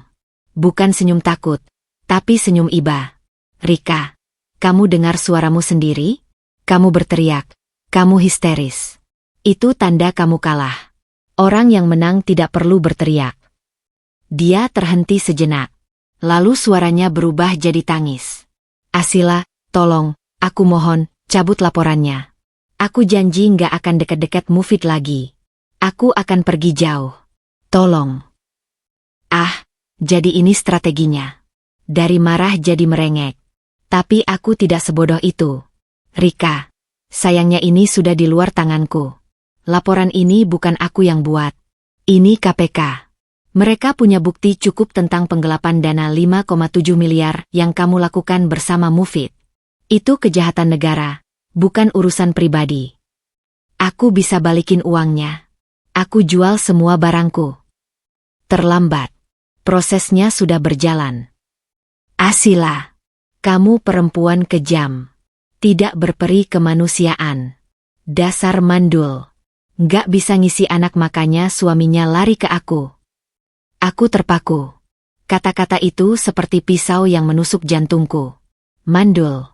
Ya, selama 3 tahun pernikahan, aku belum bisa memberi anak. Itu adalah lukaku yang paling dalam. Dan Rika tahu, karena Mas Mufid pasti sudah menceritakannya. Tapi aku tidak akan memberinya kepuasan melihatku hancur. Rika, kataku, suaraku tetap tenang meskipun hatiku menjerit. Kata-katamu itu hanya menunjukkan betapa rendahnya dirimu. Tapi tidak apa-apa. Nanti di penjara, kamu punya banyak waktu untuk merenung. Mudah-mudahan kamu jadi pribadi yang lebih baik. Aku doakan. Kututup telepon. Tanganku gemetar. Mandul. Kata itu bergema di kepalaku. Aku duduk di tepi tempat tidur, menatap kosong ke dinding. Air mata yang semalam kutahan akhirnya jatuh juga. Bukan karena Rika, bukan karena Mas Mufid, tapi karena rasa sakit yang sudah lama kupendam. Rasa gagal sebagai istri, sebagai perempuan. Tapi kemudian aku ingat kata-kata ibuku. Ibu bangga sama kamu. Aku ingat perjuanganku selama ini. Aku ingat bahwa harga diriku tidak ditentukan oleh kemampuan melahirkan anak. Aku ingat bahwa aku masih punya masa depan, punya keluarga yang mendukung, punya perusahaan yang harus kuselamatkan. Aku menyeka air mata. Bangkit dari tempat tidur. Berdiri tegap di depan cermin. Hei, Asila, bisikku pada bayanganku sendiri. Kamu kuat. Kamu bisa melewati ini. Ponsel bergetar. Pak Handoko lagi. Bu, kabar baik. Rilis pers sudah kami kirim ke media. Juga, saya baru dapat informasi dari kontak di rutan. Rika ditempatkan di sel yang sudah kita bicarakan sebelumnya. Blok C, dekat tempat pembuangan sampah. Baunya sangat menyengat, katanya. Teman sekamarnya adalah preman pasar yang ditahan karena kasus penganiayaan. Dia terkenal suka mendidik penghuni baru. Untuk pertama kalinya pagi ini, aku tertawa. Tawa kecil, tapi tulus. Terima kasih, Pak. Terima kasih banyak. Sama-sama, Bu. Sekarang giliran Pak Mufid. Prosesnya akan lebih panjang karena dia tersangka utama. Tapi kita punya banyak bukti. Saya optimis. Aku menatap keluar jendela. Matahari pagi bersinar cerah di atas Jakarta. Di kejauhan, aku bisa melihat bayangan gedung-gedung tinggi, termasuk gedung KPK yang kini menjadi saksi bisu perjuanganku. Baik, Pak. Saya percayakan semuanya pada Anda. Telepon berakhir. Aku berdiri di dekat jendela, menikmati hangatnya sinar matahari. Di luar sana, dunia sedang bergerak. Ponselku mungkin masih akan terus bergetar dengan ribuan pesan dan panggilan. Tapi aku tidak peduli. Aku sudah memulai perang. Dan perang ini akan kumenangkan. 3 hari setelah penggerebekan, kabar dari dalam rutan Pondok Bambu mulai berdatangan. Pak Handoko, dengan jaringan luasnya, memiliki mata-mata di hampir semua institusi. Setiap malam, tepat pukul 9, dia mengirimkan laporan perkembangan situasi. Dan laporan malam ini adalah yang paling memuaskan hatiku. Bu Asila, Rika resmi ditahan di Blok C, sel nomor 7. Sel berukuran 3x4 meter, dihuni 8 orang. Lokasi strategis, tepat di sebelah tempat pembuangan sampah sementara. Bau menyengat 24 jam. Tikus dan kecoa bebas keluar masuk. Sesuai pesanan ibu. Aku membaca pesan itu sambil tersenyum di kamar hotel. Sudah 3 malam aku menginap di sini, dan setiap malam selalu ada kabar yang membuat tidurku lebih nyenyak. Keesokan harinya, detail yang lebih lengkap sampai padaku. Ternyata Pak Handoko tidak hanya memiliki mata-mata, tapi juga memiliki teman yang kebetulan satu sel dengan Rika. Seorang perempuan parubaya bernama Iem, ditahan karena kasus penganiayaan majikan. Iem ini terkenal di bloknya sebagai ketua, tidak resmi yang suka mengatur dan mendidik penghuni baru. Bu, Iem sudah saya titipi pesan. Dia akan memastikan Rika mendapatkan pendidikan yang layak, tulis Pak Handoko dalam laporannya. Awalnya aku berpikir, apa aku tidak terlalu kejam? Tapi kemudian aku ingat dorongan keras di punggungku malam itu. Aku ingat tawa Mas Mufid. Aku ingat kata jijik yang meluncur dari mulutnya. Aku ingat Rika yang tersenyum puas saat melihatku terpuruk di tumpukan sampah. Tidak, ini bukan kejam. Ini keadilan. 3 minggu kemudian, aku mendapat kesempatan untuk melihat langsung kondisi Rika. Bukan secara fisik, tapi melalui foto yang berhasil diambil oleh teman Pak Handoko dengan ponsel diam-diam. Foto itu memperlihatkan Rika yang dulu anggun dengan gaun mahal dan riasan sempurna, kini duduk di sudut sel dengan pakaian tahanan kumuh. Rambutnya acak-acakan, matanya sembab, pipinya cekung. Di sekelilingnya, tumpukan sampah plastik dan sisa makanan berserakan, kebiasaan buruk para tahanan yang membuang sampah sembarangan. Di foto itu, terlihat seekor tikus besar sedang merayap di dekat kakinya, dan Rika hanya bisa memeluk lututnya dengan ekspresi ketakutan. Aku menatap foto itu lama. Tidak ada rasa puas yang berlebihan, tapi juga tidak ada rasa iba. Hanya keadilan yang ditegakkan. Bu, ada cerita menarik hari ini, kata Pak Handoko saat telepon rutin malam itu. Rika mencoba protes ke sipir. Dia minta dipindahkan karena baunya tidak tahan. Tapi sipir hanya tertawa dan bilang, Mbak, ini bukan hotel bintang 5. Ini penjara. Kalau mau nyaman, jangan korupsi. Aku tertawa kecil. Lalu, dia juga mengadu ke Iem katanya, tapi Iem malah menjewernya. Kamu pikir kamu siapa? Putri Raja? Di sini kita semua sama. Jadi diem. Seluruh sel tertawa. Bu, Rika menangis semalaman. Aku membayangkannya. Rika yang dulu sombong dengan segala ambisinya, kini hanya setumpuk daging yang tak berdaya di sudut sel penuh sampah. Pak, bagaimana dengan penyelidikan? Apa Rika sudah diinterogasi? Sudah, Bu. Dan inilah bagian terbaiknya. Suara Pak Handoko terdengar lebih bersemangat.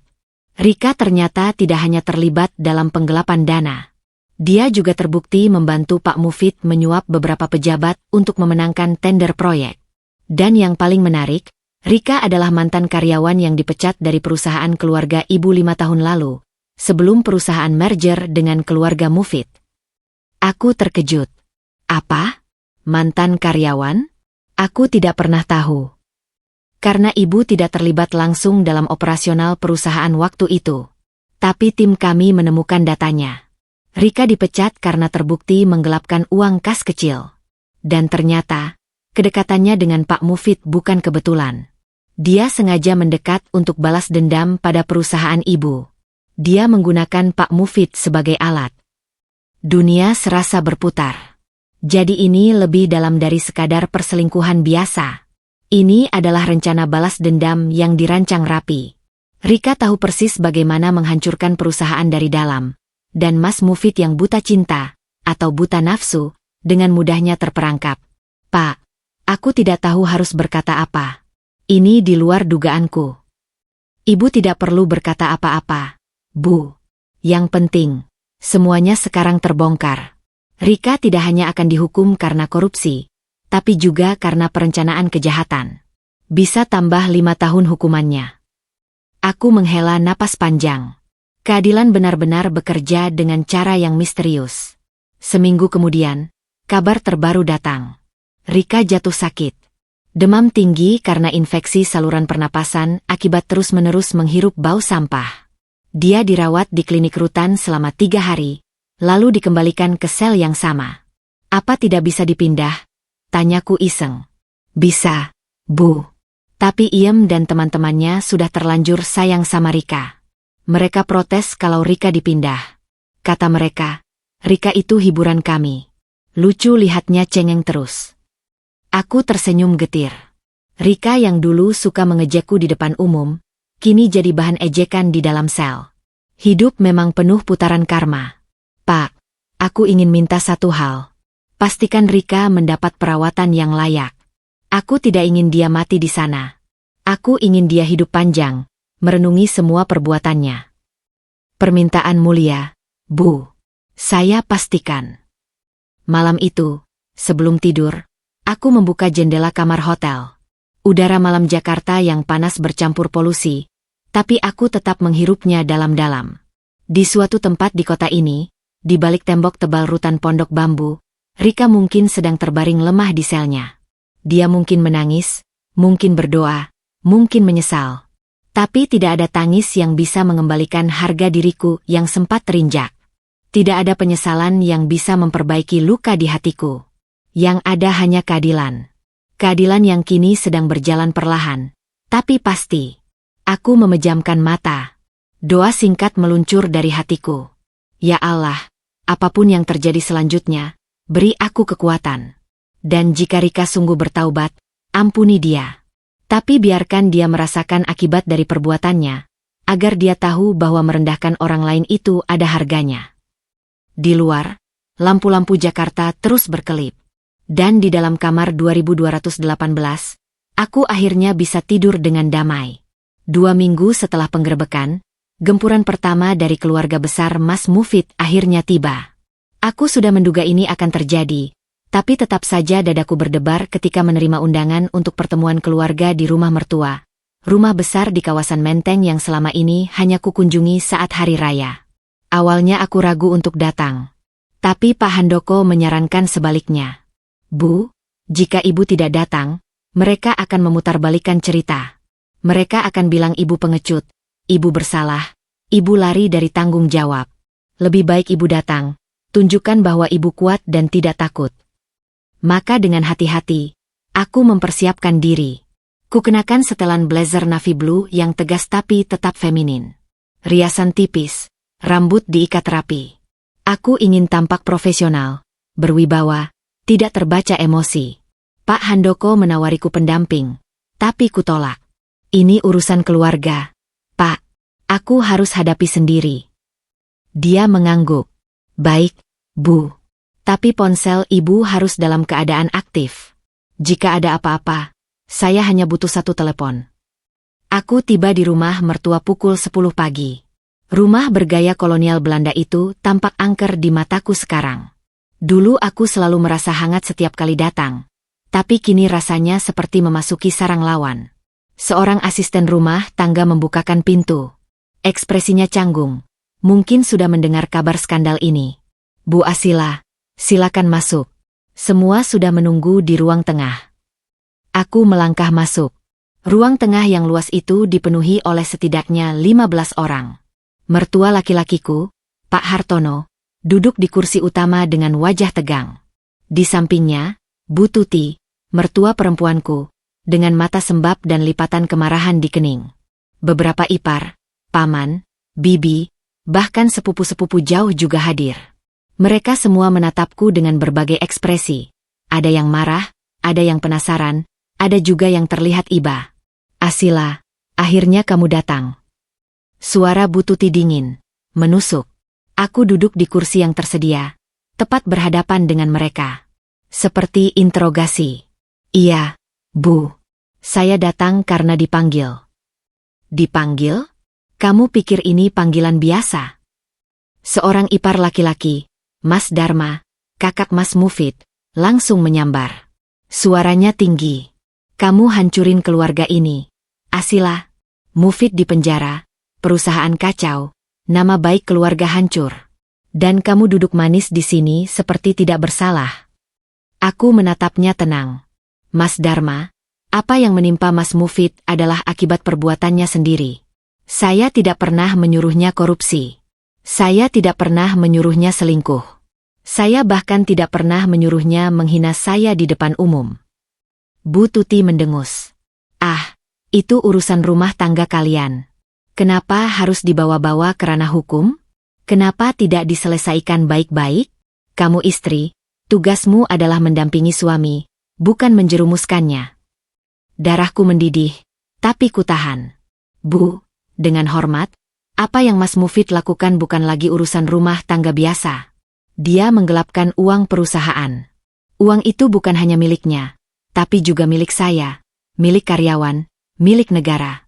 Jika saya diam, saya ikut menjadi penjahat. Kamu bicara sesuka kamu, bentak Pak Hartono, akhirnya bersuara. Suaranya berat, penuh otoritas. Kamu pikir kamu paling benar? Kamu pikir dengan melaporkan suami sendiri, kamu akan dipuji? Kamu akan dijauhi orang. Asila, istri durhaka. Itu cap yang akan melekat padamu. Aku menatap mata mertua laki-lakiku. Tidak ada rasa takut. Yang ada hanya kesedihan yang dalam. Pak, saya tidak butuh pujian. Saya tidak butuh cap baik dari siapapun. Yang saya butuhkan adalah keadilan. Tanya hati nurani Bapak.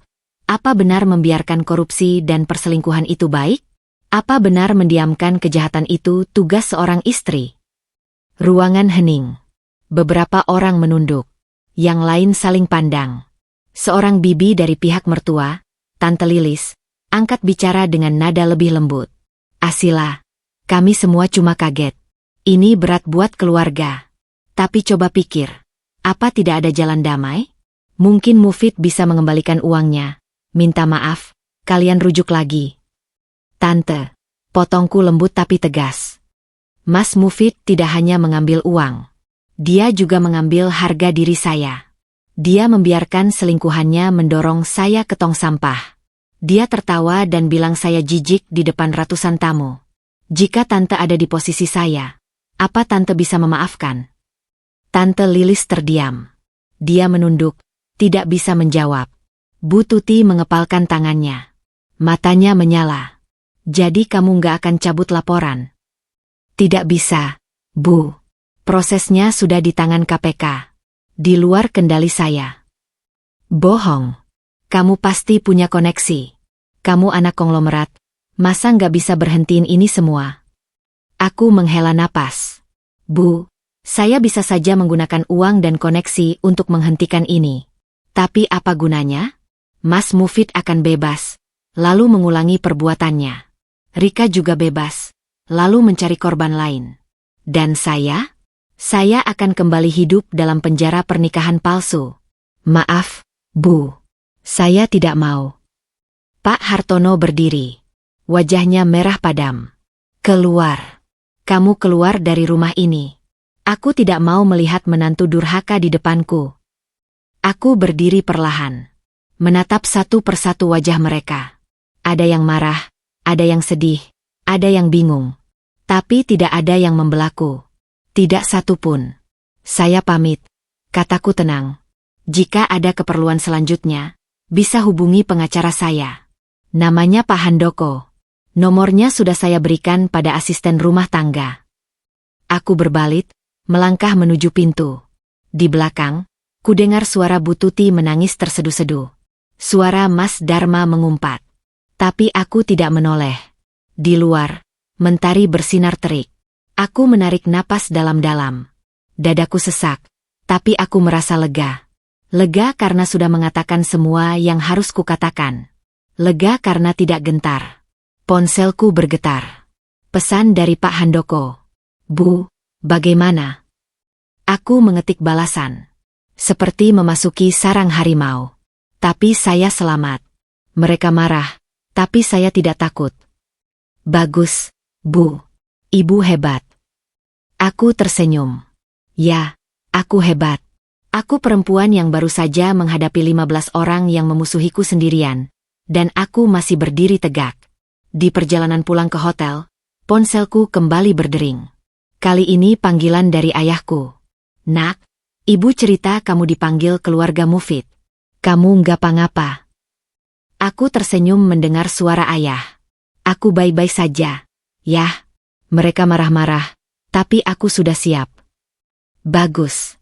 Ayah bangga sama kamu. Ingat, apapun yang terjadi, ayah dan ibu selalu di belakangmu. Mata ini, yang sejak tadi kering, tiba-tiba basah. Makasih, Yah.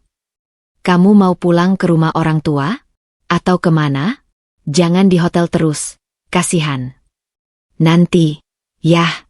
Aku masih perlu waktu sendiri. Terserah kamu, Nak. Tapi jangan lupa makan. Jangan stres. Telepon berakhir. Aku memejamkan mata sejenak di dalam mobil. Keluarga besar Mas Mufid mungkin memusuhiku, tapi aku masih punya keluarga yang mencintaiku. Itu lebih dari cukup. Bulan ketiga setelah penahanan, persidangan Mas Mufid akhirnya dimulai.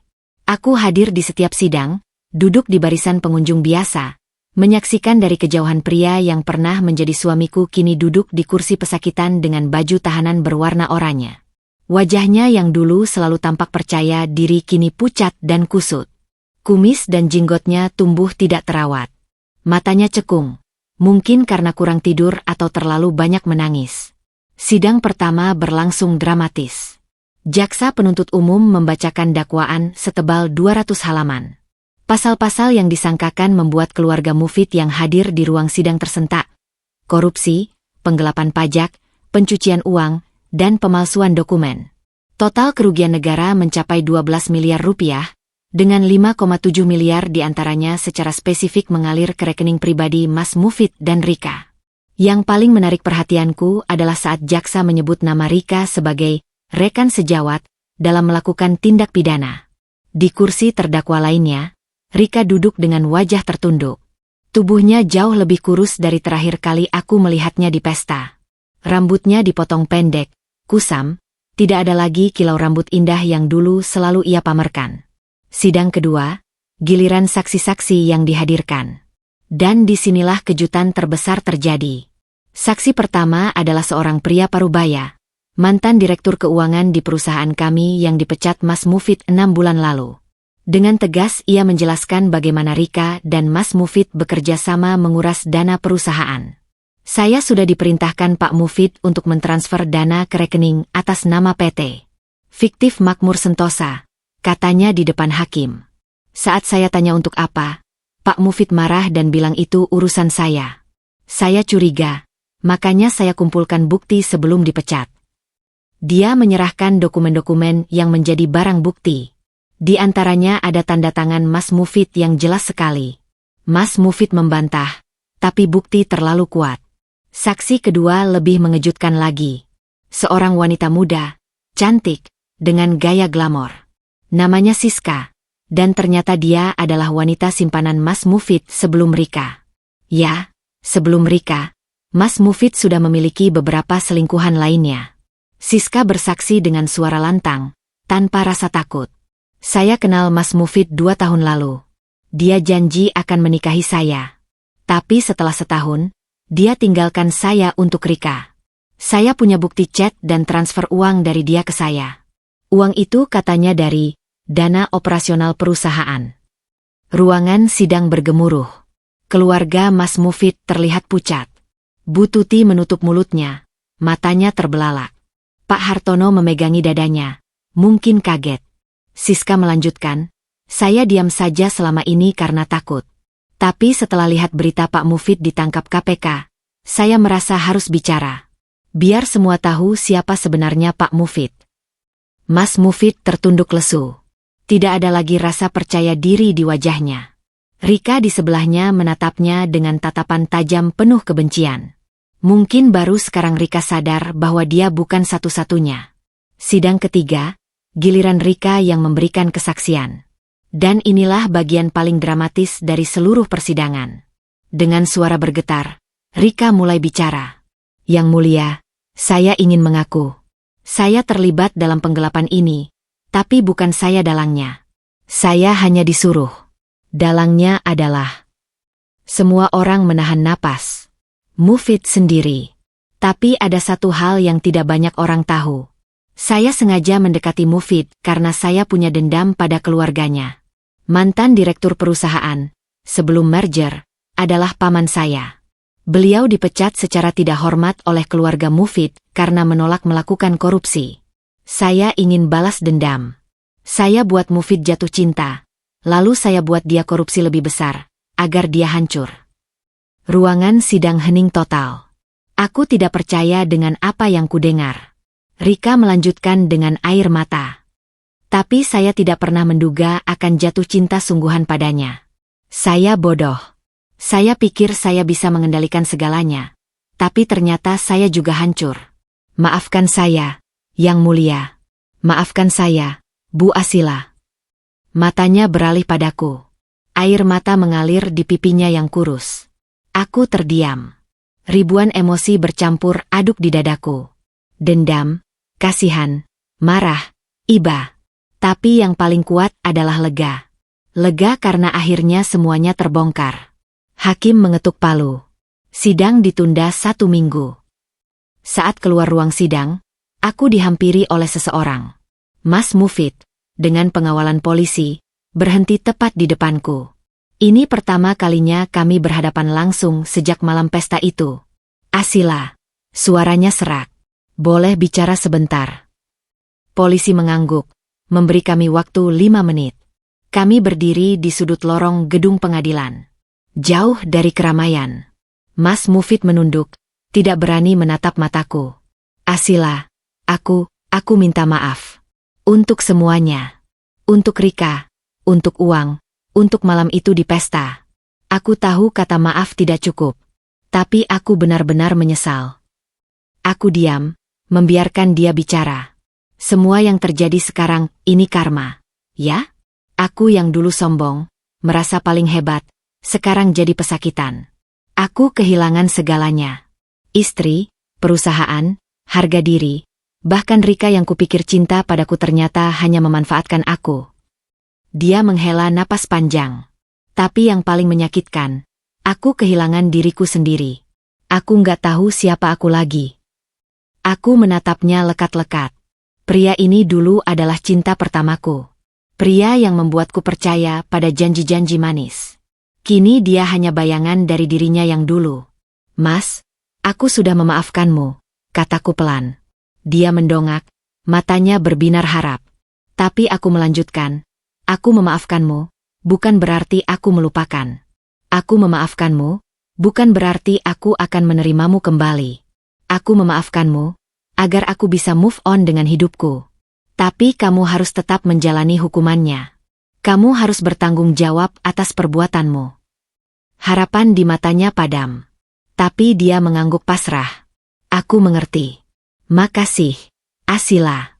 Makasih sudah mau dengar. Polisi membawanya pergi. Aku melihat punggungnya yang membungkuk, langkahnya yang gontai. Pria yang dulu penuh percaya diri itu, kini hanya sesosok mayat berjalan. Di luar gedung pengadilan, mentari bersinar terik. Aku berdiri sejenak, menikmati hangatnya sinar matahari. Di dalam hatiku, ada rasa damai yang tidak bisa dijelaskan. Ponselku bergetar. Pak Handoko. Bu, gimana tadi? Saya dengar Rika buka-bukaan.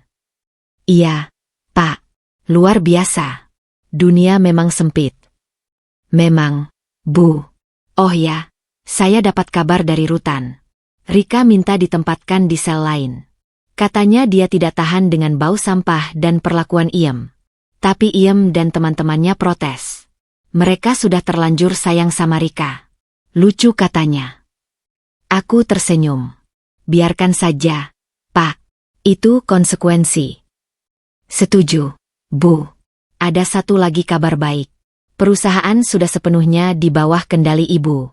Rapat pemegang saham kemarin setuju Ibu sebagai CEO baru. Selamat, Bu.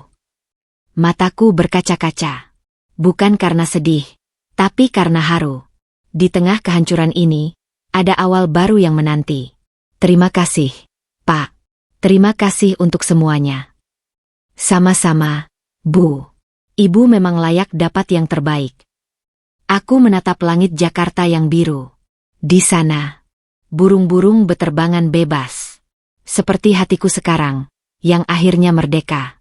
4 bulan setelah persidangan dimulai, vonis akhirnya dijatuhkan. Hari itu, ruang sidang penuh sesak oleh keluarga, wartawan, dan pengunjung biasa. Aku duduk di barisan depan, tepat di belakang jaksa. Di sampingku, Pak Handoko setia mendampingi dengan setumpuk dokumen di pangkuannya.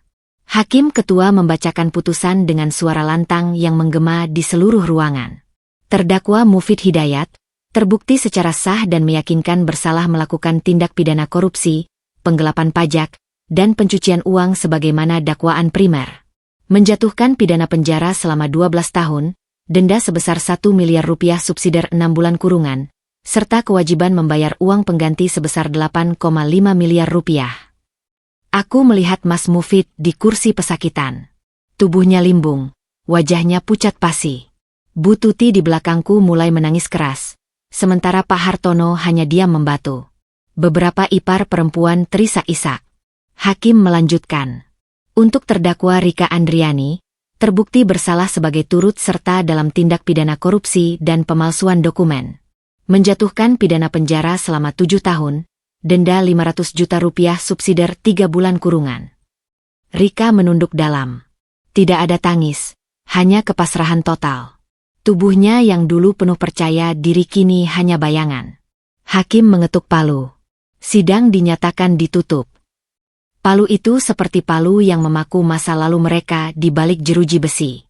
Dan juga memaku kebebasanku untuk memulai hidup baru. Saat keluar ruang sidang, awak media langsung menyerbu. Lampu kilat kamera berkedip-kedip membutakan. Bu Asila, bagaimana tanggapan Ibu atas vonis ini?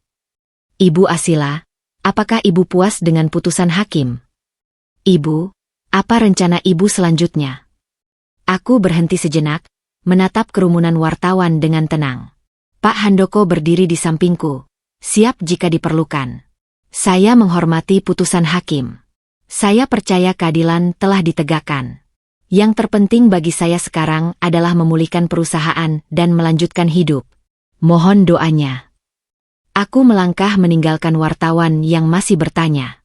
Mobil sudah menunggu di luar. Begitu pintu tertutup, aku menghela napas panjang. Lega. Sangat lega. Pak, tolong antar saya ke kantor. Ada rapat penting sore ini. Pak Handoko tersenyum. Siap, Bu CEO. 3 minggu setelah vonis, aku resmi dilantik sebagai CEO PT Kencana Abadi. Aku perempuan pertama di keluarga besar yang memegang jabatan setinggi itu. Rapat pemegang saham berlangsung alot, tapi akhirnya mereka setuju. Terutama setelah melihat neraca keuangan yang mulai membaik di bawah manajemen sementara. Hari pertama sebagai CEO, aku berdiri di depan seluruh karyawan. Ratusan pasang mata menatapku dengan berbagai ekspresi. Ada yang penasaran, ada yang skeptis, ada juga yang penuh harap. Selamat pagi semuanya. Sapaku melalui mikrofon. Saya Asila Pramesti, CEO baru kalian. Saya tahu ini transisi yang tidak mudah. Perusahaan kita baru saja melewati badai besar. Tapi percayalah, badai itu telah berlalu. Kini saatnya kita bangkit bersama. Aku berjalan ke tengah panggung, menatap satu persatu wajah mereka. Banyak dari kalian mungkin bertanya-tanya, apa yang akan berubah? Jawabannya, hampir semuanya. Kita akan menerapkan sistem transparansi total. Tidak ada lagi celah untuk korupsi. Kita juga akan meningkatkan kesejahteraan karyawan karena saya percaya, perusahaan yang sehat adalah perusahaan yang menghargai pekerjanya. Tepuk tangan riuh menggema. Beberapa karyawan terlihat menangis haru. Mungkin mereka sudah lama menanti perubahan ini. Satu lagi, tambahku. Saya tidak ingin dipanggil Bu Asila atau Bu CEO di sini. Panggil saya Asila saja. Kita tim. Kita keluarga. Tepuk tangan semakin keras. Bahkan Pak Handoko yang berdiri di pojok ruangan ikut bertepuk tangan dengan senyum lebar. Bulan-bulan berikutnya adalah masa-masa sibuk tapi membahagiakan. Aku bekerja keras membersihkan perusahaan dari segala praktik curang. Beberapa karyawan yang terlibat dengan Mas Mufid terpaksa diberhentikan, tapi aku pastikan mereka mendapat pesangon layak. Yang lain, yang tidak bersalah, justru mendapat kenaikan gaji dan promosi. Perlahan, kepercayaan mitra bisnis kembali pulih. Proyek-proyek baru mulai berdatangan. Bahkan beberapa investor baru tertarik menanamkan modal. Suatu malam, setelah lembur menyelesaikan laporan keuangan, aku duduk sendirian di ruang kerjaku. Gedung pencakar langit Jakarta terlihat dari jendela kaca besar. Lampu-lampu kota berkelap-kelip seperti bintang-bintang di bumi. Ponselku berdering. Pak Handoko. Bu, maaf mengganggu malam-malam. Saya dapat kabar dari Rutan. Ya, Pak. Rika minta bertemu ibu. Katanya penting. Aku diam sejenak. Rika. Perempuan yang pernah membuat hidupku hancur. Kini dia di balik jeruji, meminta bertemu. Apa perlu, Pak? Dia bilang mau minta maaf secara langsung. Juga titip pesan. Katanya dia ingin ibu tahu sesuatu tentang Pak Mufid yang tidak terungkap di persidangan. Aku menimbang-nimbang. Bagian diriku yang terluka ingin menolak. Tapi bagian lain, yang lebih bijaksana, ingin mendengar. Baik, Pak. Tolong atur jadwalnya. Tapi dengan satu syarat, Pak Handoko harus mendampingi saya. Siap, Bu. 2 hari kemudian, aku menginjakkan kaki di Rutan Pondok Bambu untuk pertama kalinya. Bau menyengat langsung menusuk hidung begitu memasuki area kunjungan. Lorong-lorongnya sempit, pengap, dengan cat dinding yang mengelupas di sana-sini. Aku duduk di ruang kunjungan, menunggu. Pak Handoko di sampingku. Siap sedia. Pintu besi terbuka, dan Rika masuk dengan langkah gontai. Dia jauh berbeda dari terakhir kali aku melihatnya di persidangan. Tubuhnya semakin kurus, rambutnya dipotong sangat pendek hampir botak, dan matanya kosong, seperti kehilangan nyawa. Dia duduk di hadapanku, memisahkan kaca tebal. Mengambil telepon yang tersedia. Asila, terima kasih sudah mau datang. Suaranya serak. Aku mengangkat telepon di sisiku. Katakan apa yang ingin kau katakan. Rika menunduk. Air mata mulai mengalir di pipinya yang cekung. Aku minta maaf. Maaf untuk semuanya. Untuk mendorongmu, untuk menghinamu, untuk merebut suamimu. Aku tahu maaf ini tidak berarti apa-apa, tapi aku benar-benar menyesal. Setiap malam di sel ini, aku memikirkan betapa jahatnya aku. Aku diam, membiarkan dia bicara.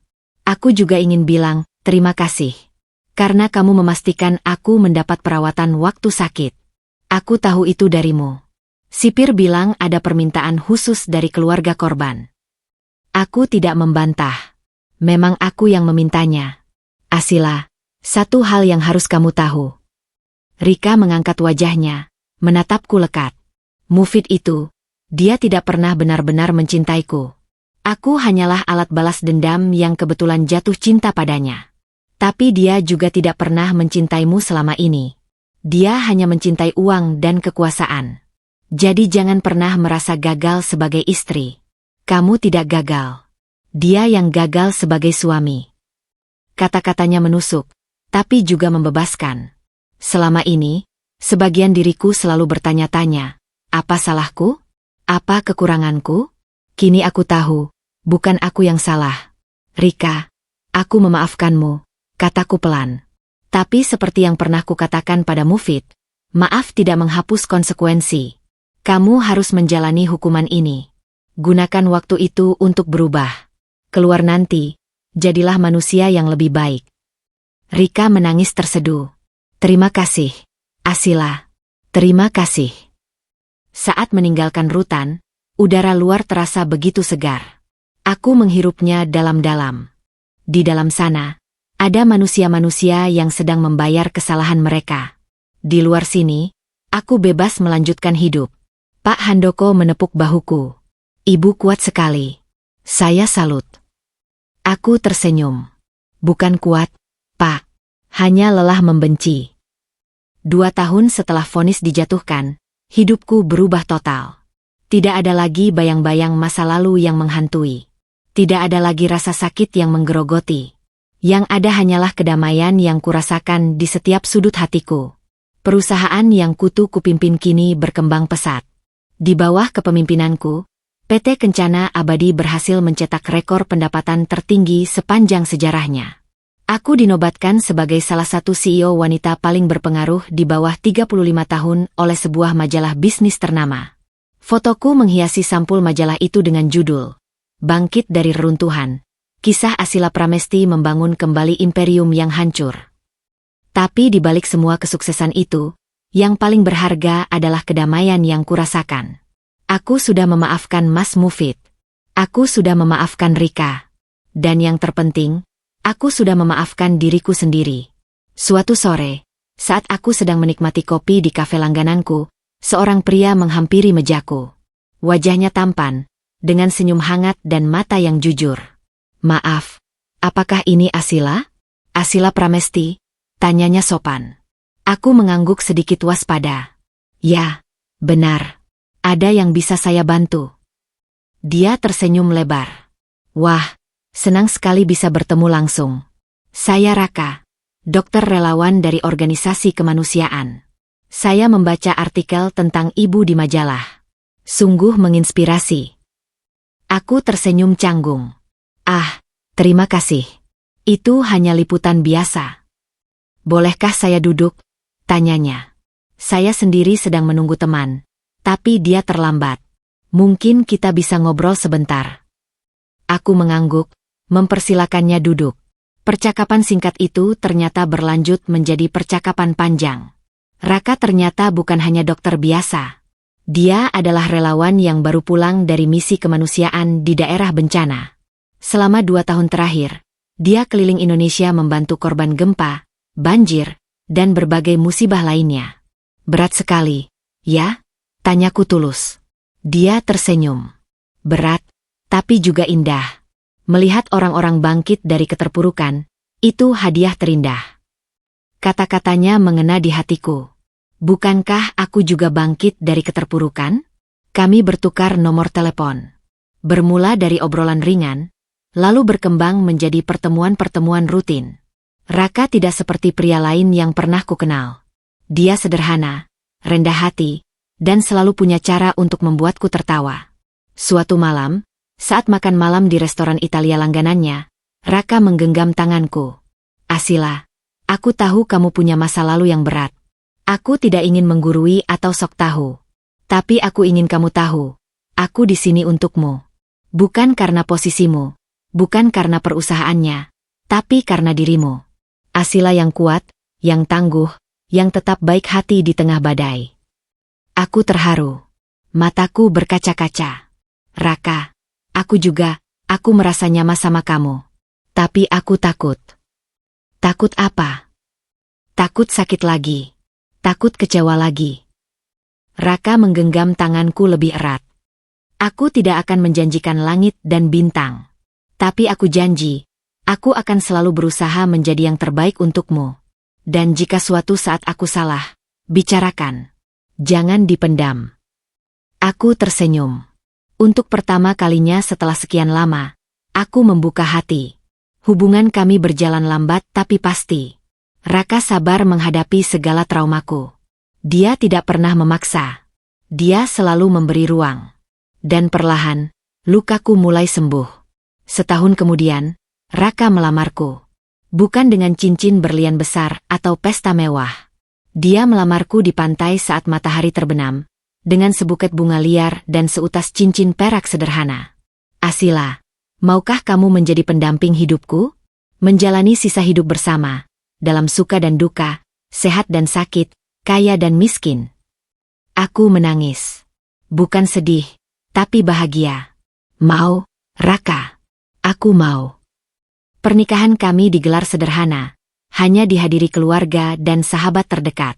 Aku berjalan di pelaminan dengan gaun putih sederhana, ditemani ayah yang tersenyum bangga. Ibu menangis haru di kursi tamu. Raka menungguku di altar dengan senyum yang tak pernah pudar. Saat akad nikah berlangsung, aku memejamkan mata, mengucap syukur pada Tuhan yang telah memberiku kesempatan kedua untuk bahagia. Malam harinya, di kamar pengantin, Raka memelukku erat. Kamu nggak nyesel nikah sama aku? Tanyaku bercanda. Dia mencium keningku. Nyesel? Aku justru bersyukur setiap hari bisa bersamamu. Kamu adalah hadiah terindah dalam hidupku. Aku tersenyum, merebahkan kepala di dadanya. Hidup memang penuh kejutan. Dulu aku pernah didorong ke tong sampah, dihina, direndahkan. Tapi lihat aku sekarang. Aku punya perusahaan yang sukses, suami yang mencintaiku dengan tulus, dan yang terpenting, harga diri yang tidak bisa direbut siapapun. Setahun setelah pernikahan, aku melahirkan anak pertama. Bayi laki-laki yang lucu, dengan mata bulat dan senyum lebar seperti ayahnya. Kami beri nama Bima, berarti pahlawan. Semoga dia tumbuh menjadi pahlawan bagi dirinya sendiri dan orang-orang di sekitarnya. Saat menggendong Bima untuk pertama kalinya, air mataku jatuh. Bukan sedih, tapi bahagia tak terkira. Dulu aku sempat berpikir mungkin aku memang tidak bisa punya anak. Tapi Tuhan punya rencana lain. Dia hanya menunggu waktu yang tepat, dengan orang yang tepat. Pak Handoko masih setia menjadi pengacara pribadiku, meskipun kini lebih sering dimintai tolong untuk urusan legal perusahaan. Kami tetap berteman baik. Dia bahkan menjadi salah satu saksi pernikahanku dengan Raka. Kabar dari penjara? Mas Mufid masih menjalani hukumannya. Kukabari, dia sudah berubah. Di dalam sana, dia aktif mengikuti program pembinaan agama dan bahkan menjadi imam salat di masjid penjara. Rika? Dia dibebaskan lebih awal karena berkelakuan baik. Setelah keluar, dia pergi ke kampung halamannya di Jawa Tengah dan membuka usaha kecil-kecilan. Sesekali dia mengirimiku pesan pendek, bercerita tentang kehidupannya yang baru. Aku selalu membalas dengan ramah. Aku sudah memaafkan mereka. Bukan karena mereka layak dimaafkan, tapi karena aku layak untuk damai. Suatu sore, saat duduk di teras rumah baru kami, rumah sederhana di kawasan pinggiran Jakarta yang jauh dari gemerlapnya Pondok Indah, Raka bertanya padaku, "Sayang, kamu pernah sakit hati?" Aku menatap langit senja yang jingga, mengingat kembali perjalanan panjang yang sudah kulalui. Pernah. Tapi sakit hati itu yang membuatku tahu bagaimana rasanya dihargai dengan benar. Sakit hati itu yang mengajarkanku untuk tidak pernah membiarkan siapapun merendahkanku lagi. Raka menggenggam tanganku. Aku akan pastikan kamu tidak pernah sakit hati lagi. Aku tersenyum, mencondongkan kepala di pundaknya. Di pangkuanku, Bima tertidur pulas dengan jari mungil menggenggam jariku. Hidup ini seperti roda yang berputar. Kadang di atas, kadang di bawah. Tapi yang terpenting, ketika kita jatuh, kita harus punya kekuatan untuk bangkit. Dan ketika bangkit, pastikan kita bangkit sebagai pribadi yang lebih kuat, lebih bijaksana, dan lebih baik. Namaku Asila. Aku adalah perempuan yang pernah didorong ke tong sampah, dihina di depan umum, dan dikhianati orang yang paling kucintai. Tapi lihat aku sekarang. Aku adalah CEO, istri, ibu, dan yang terpenting, aku adalah diriku sendiri, utuh, tanpa penyesalan.